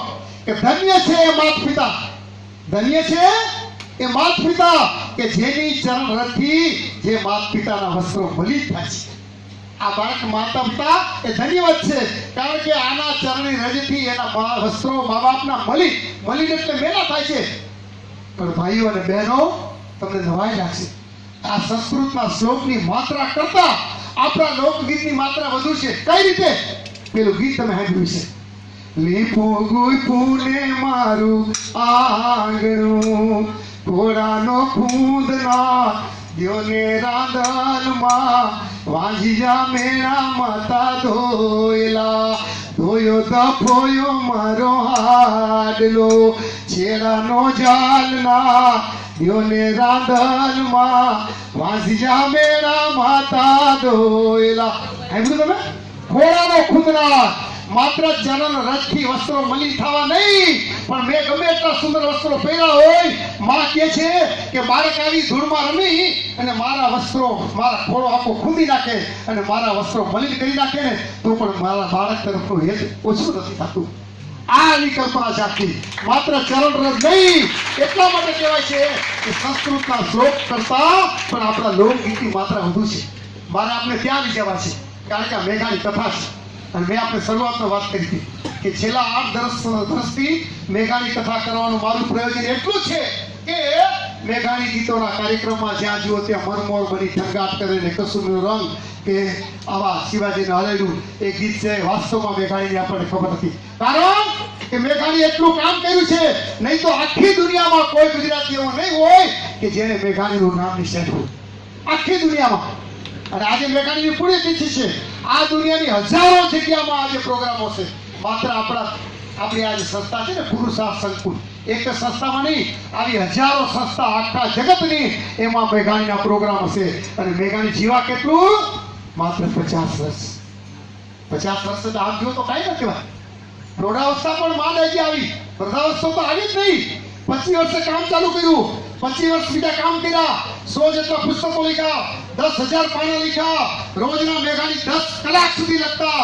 અને મેઘાણી એટલું બધું લખતા, એટલી બધી એની વિચારસરણી તાકાત હતી કે તમે એની કલ્પના ન કરી શકો. માણસનું નામ ક્યારે અમર થાય. આમાં જોજો તમે 12મા કે ધોરણના કે 10માના વિદ્યાર્થીઓ, જોકે અમે એવું જ કરતા, અમે માનતા કરતા, બોલો જલારામ કે 10મા ધોરણમાં પાસ થાય ને તો હે જલારામ મહારાજ અમે તમને નાગીને વધારશું. હવે જલારામ બાપા બિચારા કઈ આપણને 10મામાં કઈ 70% થોડા લઈ આવી હતી, પણ તોય આપણે માનતા કરતા. હું કરતો, પણ પછી ધીમે ધીમે ખબર પડી કે માનતા કરાય ખરા, પણ માનતાની હારે મહેનત આવું છે. જેની મહેનત ના આવે એનું કાંઈ પરિણામ આવી શકે નહીં. એટલે જ કહેવાય છે કે પરિશ્રમનો કોઈ વિકલ્પ. જેના વેગે સુધી ન પડતી હોય એને કોઈ દિવસ સારા સુખ કે પરિણામની આશા ન રાખી. આ એક વસ્તુ યાદ રાખવા જેવી છે. જેની બત્તી ઘરની રાતના 11-12 વાગ્યા સુધી ન પડતી હોય, જે લોકો 8 વાગ્યામાં રાત્રે સૂઈ જતા હોય, એને કોઈ દિવસ 80-90% માર્કની આશા ન રાખી. અને મને તો બહુ આનંદ છે કે હું જ્યારે આવ્યો ને ત્યારે દરવાજા ઉપર મેં બોર્ડ વાંચ્યું સંસ્થામાં કે SSCનું કે 12મા ધોરણનું 100% રિઝલ્ટ. ખરેખર અભિનંદન છે આ સંસ્થાને. 100% રિઝલ્ટ. અને SSCનું 97 માંડ એક જ વિદ્યાર્થી નફા. ગામડાની સ્કૂલમાં આટલું બધું રિઝલ્ટ આવે એની તો આ શિક્ષકો, તમારા પ્રિન્સિપાલ, ખરેખર દે આર રિયલી એમને ક્રેડિટ આપવી જોઈએ કે આવા ગામડામાં તમે આટલા માર્ક. નહીં તો બોર્ડના પરિણામ કેટલા આવે? 50% કે 60%, એથી વધારે આવે ના આવે. એમાં તમારું 100% અને 98-97% રિઝલ્ટ આવે. It is a very big thing to my opinion. એટલા માટે હું કહું છું, યાદ રાખજો કે મેઘાણીએ ચોખ્ખું જ કીધું છે કે આ જિંદગી આપણને એક જ વાર મળવાની છે. આ જીવન એક જ વાર. હમણાં 50-60 વર્ષ થશું એટલે ભગવાનના દરબારમાં પહોંચી જશું. એટલે માણસ એવું કંઈક કામ કરી જાય, જગત યાદ કરે. આ પલાણ સાહેબને હમણાં આજે મળવા આવ્યા હતા, કોઈ કોલેજના રાણાઓ, કોલેજના પ્રોફેસર, પ્રિન્સિપલ સાહેબના પગમાં પડી ગયા અને સાહેબને એમને આમંત્રણ આપ્યું. શું કામ? સાહેબે અસંખ્ય પુસ્તકો લખ્યા છે. કેટલું સાહેબ રેખડાય છે ઘુંગલીમાં કે ડુંગરાઓમાં કે પ્રવાસમાં, કારણ કે રેખડા વગર, મહેનત કર્યા વગર કોઈ દિવસ કાંઈ પરિણામ આવતું નથી. એનું આખું વર્ણન છે. સવારે મેં કસુરનો એક વાર ગઈ હતું પણ મને લાગે છે કે 2 કડી ફક્ત ગાય અને આપણે આ ગીત પૂરું કરશું. કઈ સજેશન હોય? અચ્છા, એનીબડી કોઈ મેઘાણી વિશે મને કાંઈ પણ એકાદો પ્રશ્ન કરવો હોય તો તમે કહો, તો આપણને થોડીક 2 મિનિટનો આપણે ટાઈમ રાખીએ. અને કાજલબેન માટે પણ 2 શબ્દો કહું કે બેને બહુ સરસ ગાઈ. રિયલી આટલો સરસ એનો અવાજ, એમનું ભવિષ્ય જો સંગીતમાં પડે તો it is a very bright future to my opinion. તમારા ગામમાં એક બેન, પીરભાઈ, આ ગામમાં એક બેન હતા અમારે, જયાબેન સોરઠિયા. હા, હું હોલિડે રેડિયોમાં નોકરી કરતો ને ત્યારે 25 વર્ષ પહેલા અમારે એક બેન ગાવા હતા, એનું નામ જયાબેન સોરઠિયા. એ ભાડવટા એવું અદ્ભુત ગાતા, એની ખટક. અમે બધા રેડિયોના અધિકારીઓ બધા ખુશ થઈ જતા કે આ બેન કેવું સારું ગાય છે, પણ બેનનું નામ ક્યાંય નથી અત્યારે. શું કામ? કે આ બધી લાઈન એવી છે કે આ ચાલુ રાખવું પડે. એક ગાણું, એક દોણું અને વલોણું, આ ચાલુ રાખવું પડે. ગાણું એટલે ગાવાનું, દોણું એટલે મને કહ્યું છાસ ફેરવવાનું થાય, તો વલોણું એટલે અચ્છા દોણું એટલે ગાય દોવી. સોરી, ગાય દોવી કે ભેંસ દોવી. તમે 15 દી ભેંસ કે ગાય દોવાનું બંધ કરી દો ને તો પછી તમે દોઈ ના શકો, હાથ થાકી જાય. એમ વલોણું, ઓલી છાસ ફેરવવાનું, એ તમે 15 દી જો ના કરો ને તો પછી તમારા હાથ ખરાબ થઈ જાય. એટલે ગાણું, દોડું ને એટલે મને ઘણી વાર લોકો કહે છે મને કે તમે આ કાં રેખડા કરો, મહિનાના આવા 5-5 પ્રવાસ કરો. મેં કીધું જુઓ, આ બોલવાનું, આ ગાવાનું બંધ કરી દઈએ ને તો પછી પૂરું થઈ જાય. એટલે શરીરમાં જીવ છે ત્યાં લગી આપણે પ્રવૃત્તિ કરવી પડે. એટલા માટે એમ કહેવાય છે કે ગાણું, દોણું ને વલણું આ બધી પ્રવૃત્તિ ચાલુ હોય તો જ આવી શકે, નહીં તો આવી શકે. હવે મેઘાણી છે, કોઈ પણ 2 પ્રશ્ન એની બની એકાદો પ્રશ્ન તો કરો. સહેલામાં સહેલો પ્રશ્ન કરો. ક્યાં ગુજરી ગયા હતા એ તો પૂછો તો ચાલે, આઈડિયા આવે. ક્યાં જેલમાં હતા, ક્યાં ભર્યા, કાંઈ સંદીપભાઈ, હું પૂછું, આપણે મેઘાણી સાહેબ છે ઉજળી આવીના સ્થાનકે ક્યારે પધારી હતા? ઉજળી માતાજીના મંદિરે. ઉજળી માતાજી વધારે હા, જુપિટર પાસે ઉજળી એટલે માતાજી. મેં ઉજળી વાળા ઉજળી છે. હા, મેં ઉજળી. હા, હવે છે ને પિયુષભાઈ કથાકાર સાહેબ બહુ સારો સવાલ કર્યો છે કે ઉજળી માતાના મંદિરે મેઘાણીભાઈ ક્યારે પધાર્યા હતા, પણ એનો જવાબ આમ આપણે ના આપી શકીએ. શું કામે કે મેઘાણીએ તો મેં ઉજળીની કથા લખી છે. હવે ઉજળી માતા ત્યારે હશે કે ઉજળી માતા તરીકે મેઘાણી કદાચ ત્યાં ના પણ ગયા હોય અથવા મેઘાણીને કદાચ એટલો બધો ઇન્ટરેસ્ટ ના હોય, પણ મેઘાણીને એ રસ હોય કે મેં ને ઉજળીની જે પ્રેમ કથા છે અને જે સમાજમાં એના જે દુહા કહેવાય છે એ દુહા મેઘાણીએ ઠેકાણેથી મેળવા. કારણ કે મેઘાણીએ લખીને ન મેળવા હોત તો આપણને દુહા આપણને મળી શકે. મેં છે જેઠો રાજા, બરાબર, ઉજળી 4 કન્યા, અને મેં આખી કથા છે બધા તમે જાણો છો કે ફરતા ગયા અને બહુ વરસાદ આવ્યો અને પછી ઉજળી એને આશરો આપ્યો અને ત્યાં એને ગરમીએ મુક્તિ આપી અને મેં પછી ખબર પડી ત્યારે ઉજળીને ખબર નહોતી કે આ તો એક રાજા છે. અને પછી કીધું કે હું મેં જેઠવો છું, અને પછી ઉજળી મેં જેઠવાને ત્યાં ગયા કે તમે મારી સાથે પરણો. ત્યારે કથા એવું કે છે કે અમે દરબાર, અમે રજપૂત, અમે જેઠવા અને તમે ચારની સાથે જેઠવા કોઈ લગ્ન કરી શકે નહીં. આવી એક કથા મેઘાણીભાઈ લખી છે. પણ એમાં જે દુહા છે અદ્ભુત તાકાત વાળા, એ દુહા મેઘાણીએ ઠેકાણેથી આવા અભણ માણસો જેના કંઠે જે દુહા છે એ મેળવીને મેઘાણી લખ્યા. એ જો ના લખ્યા હો 11 બારવટિયાના જીવન ચરિત્ર લખ્યા કે જે બારવટિયાનું સ્થાન રજવાડાના ઇતિહાસમાં નહોતું. શું કામ? કે રજવાડા તો લૂંટારા કરે, કઈ જોગીદાસ ઠુમરના વખાણ કરે દરબાર, નાથા મોઢવાડિયાના કઈ મહારાણા જામનગરનો જામ સાહેબ વખાણ કરે નાથા મોઢવાડિયાના ન કરે. પણ ઈ નાથા મોઢવાડિયાની ફૂઈની ભેં જ્યારે ચોરાઈ ગઈ અને ઈ નાથા મોઢવાડિયા ગયા જામનગરના ત્યાં કોઈ અધિકારી ને કે મારી ફૂઈની ભેં હું તમારે ત્યાં આવી કે તારી ફૂઈ કોઈ મહારાણી છે કે કોણે કીધું? પેલા સરકારના અધિકારી કે બાપા ના, મારી ફૂઈ મહારાણી નથી, પણ મારી ફૂઈ ગરીબ છે, એની ભેં તમે લઈ જાઓ તો મારી ફૂઈના છોકરા વાળું છે ના કરે, એ દૂધ ક્યાંથી કાઢશે, તમે આપી દો. હા ઠાઠા હેલો જા, આવા તો કેટલા ઈદ આવે છે. એ શબ્દો નાથા મોઢવાડીને કીધા અને મેરના દીકરાને શબ્દો લાગી ગયા કે ના બાપ, હું જાઉં છું, હું મારી ફૂઈ કોઈ મહારાણી નથી, પણ યાદ રાખજે તારા જામ સાહેબને કહી દેજે એક પણ ગામડાનો ખેડૂત અત્યારે ખેતી કરી શકશે નહીં. અને મિત્રો હાથમાં તલવાર લઈ અને નાથો મોઢવાડીઓ જ્યારે બારવટીઓ બની અને નીકળો જામનગરના જામ સાહેબ પાસે ત્યાં રાત પહોંચી કે બાપુ કોઈ ખેતી કરવા દેતો નથી, પેલો બારવટીઓ કરવું શું? તમે જોજો તાકાત વાળા માણસોને માટે કાંઈ બોલવું ને વિચાર કરવો પડે. તમે રામવાળાનું નામ સાંભળ્યું? રામવાળાનું બારવટી એ કાઠી દરબાર હતો.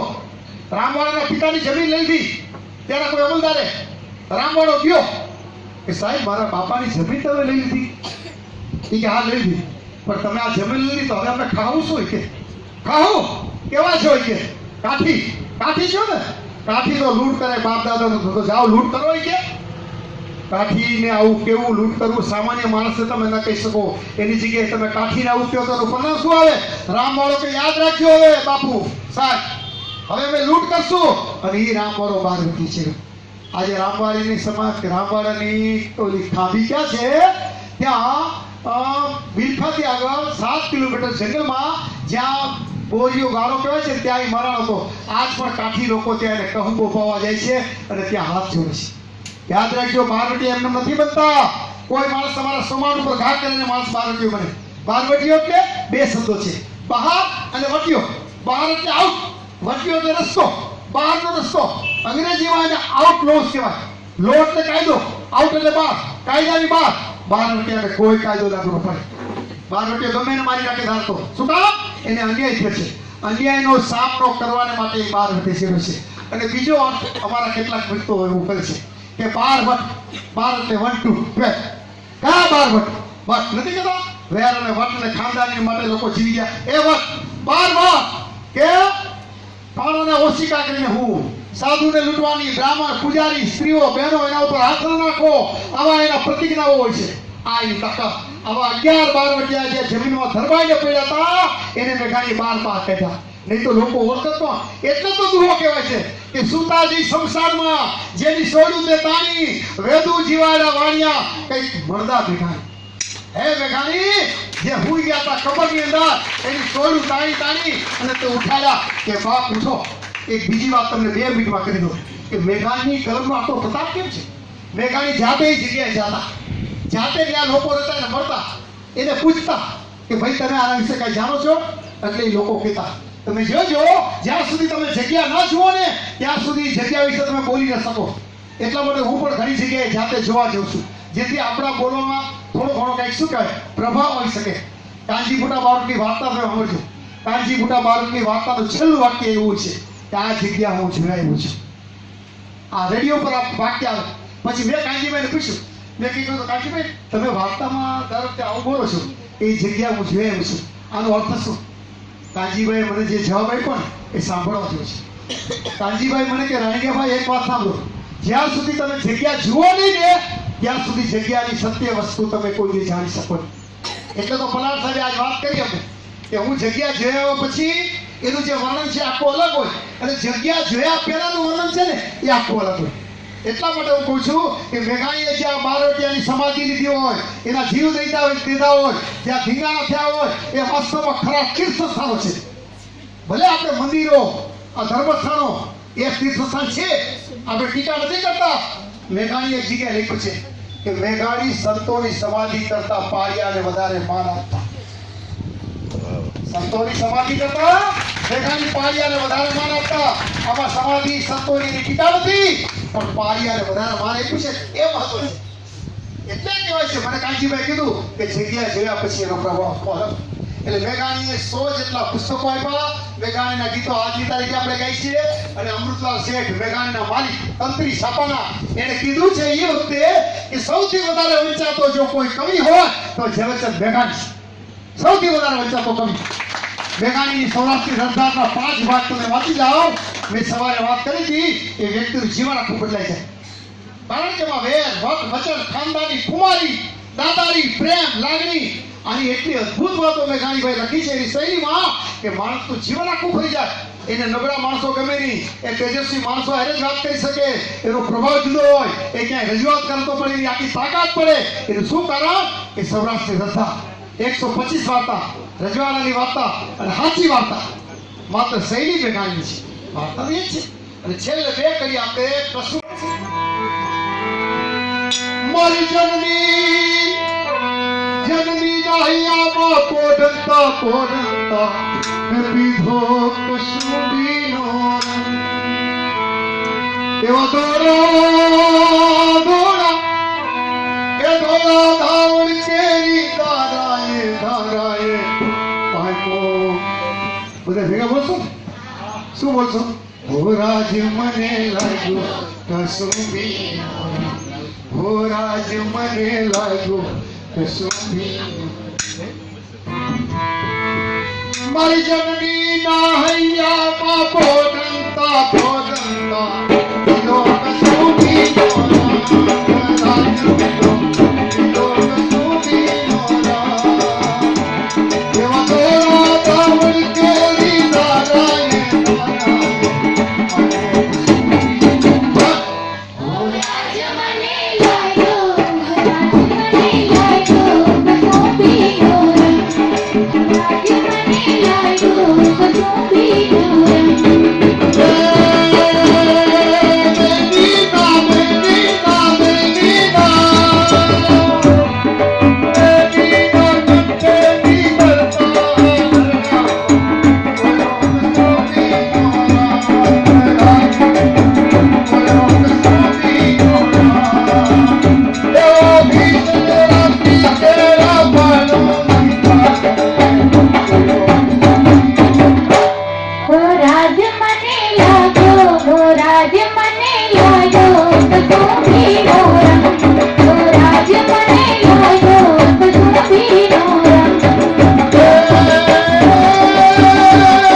ચાર કન્યાની જગ્યા છે તો આપણે ચાર કન્યાનો થોડી વાત આપણે બરાબર આ ચાર કન્યા સત્ય ઘટના છે 1928 ગીરના જંગલમાં તુલસી શ્યામથી 6 કિલોમીટર ખજૂરીનો દેશ છે ત્યાં મેઘાણીભાઈ દુરાકાર ને 15-20 જણા ઝૂંપડામાં બેઠા હતા ચા પાણી પીતા હતા એમાં રાડા રાત થઈ કે ધોળો એ 14 વર્ષની ચાર કન્યા પોતાના ગાયની વાછડીને સિંહે મારી નાખી હતી એ સિંહને ખાવા માટે તૈયાર થયો અને બરાબર એ વખતે પેલી બાઈ જેમ આપણે કૂતરાને તળીએ ને આપણે રાતને 12 વાગે સાહેબામાંથી કોઈને કે જરા બહાર આટો મારશો તો આપણી હિંમતમાં હાલે બોલ આપણે કૂતરાથી દઈએ એને પેલી બાઈ અવરો દંડીકો લઈ અને સિંહને રીતસર એને પકડી મૂક્યો અને પોતાના ગાયની વાછડીને ખાવા નથી આ દ્રશ્ય મેઘાણીભાઈ જોયું અને મેઘાણીભાઈ તરત ત્યાં ગાવા માંડ્યા અને પાછળથી પછી આ ગીત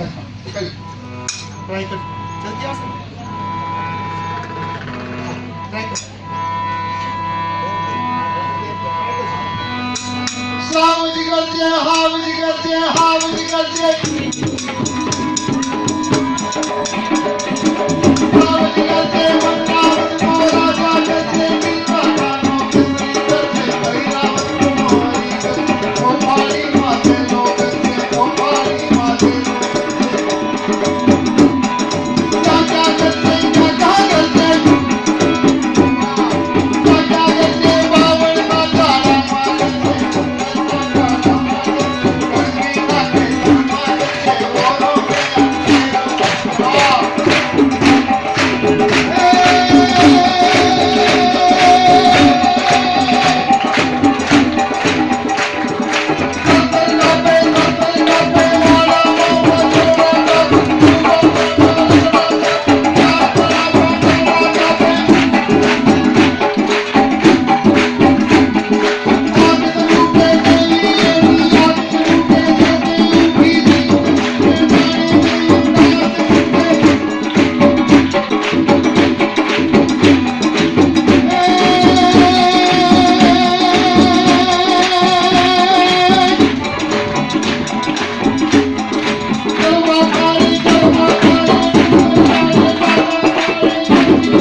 એમાં પણ સારો ગયો હોય તો હું એના માટે નથી. હું તો નિમિત્ત છું. તમે ઓડિયા આ તો તમારો આનંદ ને ઉત્સાહ. કોઈ પણ કલાકાર કે વક્તા ગાય કે બોલે ને તો એનો આખો આધાર કોના ઉપર હોય છે? શ્રોતા ઉપર. સવારે મેં વાત કરી હતી ને કે અડધી કલાક સુધી કોઈ હેલું નહીં કે ચાલ્યું નહીં, પછી ખબર પડી કે આ તો બેરા મુંગાની સ્કૂલ છે કે આજ તો તમે ખરેખર જમાઈ દીધી. એટલે મને જો આનંદ આવ્યો એવું ભીમસિંહભાઈ અને પલાણ સાહેબને કહું છું કે all the credit goes to this audience and not to me. મને તો મારા જેટલું થોડું ઘણું થાય ના હતું દેખાડી. ચાલો હવે કોઈને કાંઈ કેવું નથી, બરાબર છે? એની પણ કથા તો આપણે મેઘાણી કથા અહીંયા પૂરી કરી છે. મેઘાણી કથા એક જ દિવસની હું કરું છું. મને ભાઈ કે કથા તો બીજી હતાતી હોય રામાયણ કે કોઈ 3 દિવસ. મેં કીધું ના, મેઘાણી કથા એક જ દિવસ 2 થી 2.5 કલાક. એમાં શક્ય એટલું મેઘાણીનું જીવન ચરિત્ર લેવાનો આપણે પ્રયત્ન કરીએ અને કેટલાક મેઘાણીના ગીતો અને મેઘાણીએ કામ કેવી રીતે કર્યું જેથી આપણને ખ્યાલ આવે કે મેઘાણીનું નામ અમસ્તુ દુનિયાભરમાં પ્રસિદ્ધ નથી. એ એક જ બતાવવાનો હેતુ આપણો મેઘાણી કથાનો છે. બસ આભાર.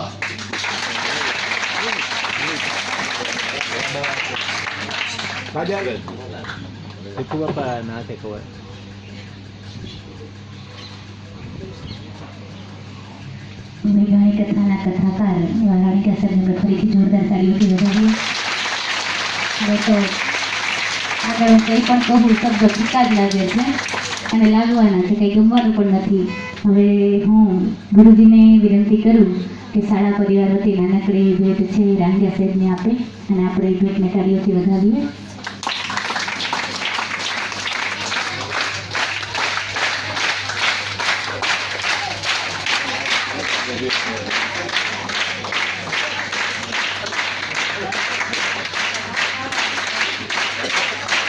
શાંતિભાઈનો આપણે આભાર માનીએ અને ખાસ તો શાંતિભાઈને કહું કે શાંતિભાઈ, તમે આજે અમારા નાના મોટા બધા જ સંતાનોને રાજી રાજી કરી દીધા.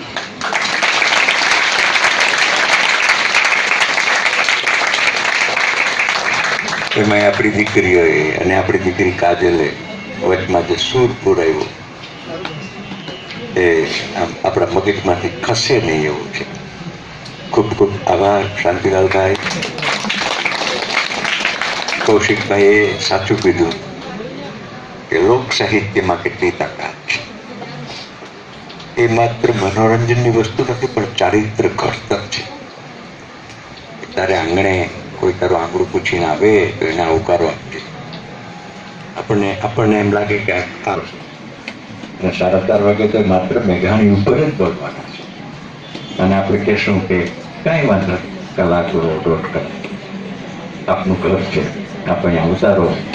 મેં એમને વાત કરી જેમ આપણા ગુરુજી વારે વારે આવે છે આપણા પેટે 1 મહિનો રોકવા માટે, 15 દી રોકવા માટે, એમ શાંતિલાલભાઈને પણ આવો, તમારા ભેગા આવો. આજે તો સોનામાં સુગંધ જેવું કૌશિકભાઈ પણ આપણી વચ્ચે. ભાઈ કાનજી ભૂટા બારોટ ઉપર તો એમાં 2 મોટા પુસ્તકો છે. હા, 2 મોટા પુસ્તકો બહાર પડ્યા. એટલે ક્યાંથી ક્યાં હું તો શાંતિલાલભાઈ કીધું એટલે હું કીધું કૌશિકભાઈ કેવી રીતે અહીંયા પહોંચશે? તો કે હવે ફોર વ્હીલ ડ્રાઈવ કરી લઈએ. બહુ આનંદ થયો. એક શિક્ષક ચાર પહેલા ફેરવતો હોય આનંદ થયો ને પછી ક્યાંથી પહોંચીને ક્યાં પહોંચ્યા.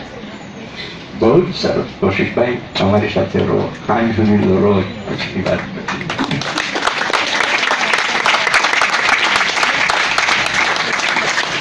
અને આપણા વડીલ કવિ ભાણવડના દુધરેજિયા સાહેબ, એ તો આપણો નાનામાં નાનો કાર્યક્રમ હોય તો એ ભાણવડથી ગમે તેમ કરીને પણ પહોંચી જાય. અને આજ તો સૌથી વિશેષ કે આપણા દાદી કાકી, મોટા કાકી મને પેલા એમ લાગ્યું કે અમારા મહેમાન આવ્યા, હિનાબેન ભાઈ ગયા. પણ પછી ખબર પડી કે એને ચશ્મા નથી, આ તો ચશ્મા વાળું તો કોઈ પીછું છે.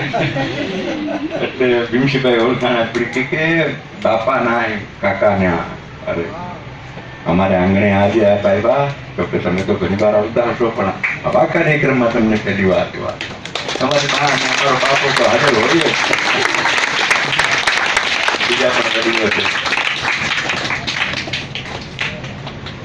અને મારા શિક્ષક મિત્રો પણ છે. એમાં કુશાલભાઈ ને કાજલબેન આજના પ્રસંગનો આમ પ્રસન્નતા ભયો એમ વાહ શાંતિભાઈ વાહ શાંતિભાઈ. હટાણાની વ્યાખ્યા કોણ આપશે? ધન્યવાદ છે કે આપશો? આજે બૂટને ચપ્પલ હાથમાં અને પગમાં ને ગળામાં ટાઈથી બંધાઈ ગયો છે. આને સિરે પાઘડી, મૂછો વાકડી, પગે મોજડી, હાથે લાકડી, નાર ગોજરી સંગે રમતો છેલ છબીલો ગુજરાતી. ભાઈ છેલ છબીલો ગુજરાતી આવું કોણ સમજાવશે? ધન્યવાદ છે કે આપશો?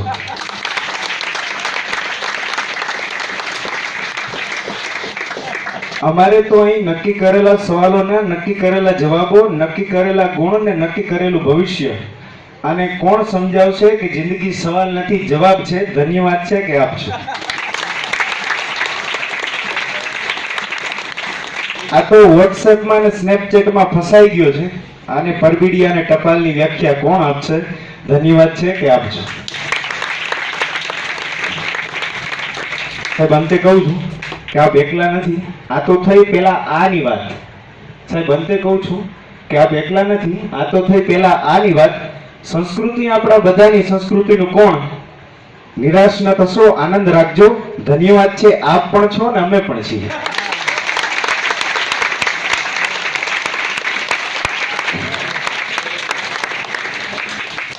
આવું ખૂબ ઓછા પ્રસંગે બનતું હોય છે કે વાણી સાંભળીને આપણું બ્લડ સર્ક્યુલેશન વધી જાય. અને મારી યારે એવું ઓછું બન્યું છે કે શીતલ મમ ગાત્રાણી ધ્રુજતી મમ ટાટ્યાણી અત્યારે થાય છે. કેમ કે આવા શબ્દો ને આવી શક્તિ બોલી જાય પછી બોલી શકાય એવું શક્ય નથી. એટલે ક્યારનો પાછળ બેઠો બેઠો મૂંઝાતો હતો કે આભાર વિધિ કરવાની તો છે પણ હવે ભલે ધ્રુજે પણ બોલે પાર.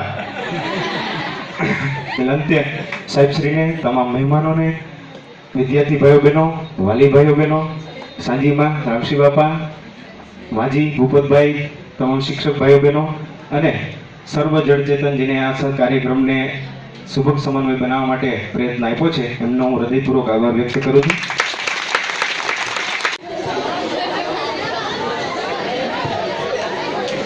પૂરી શક્તિથી આજ પવિત્ર કાર્ય આપણે સૌ કરતા રહીએ, આભાર વ્યક્ત કરતા રહીએ.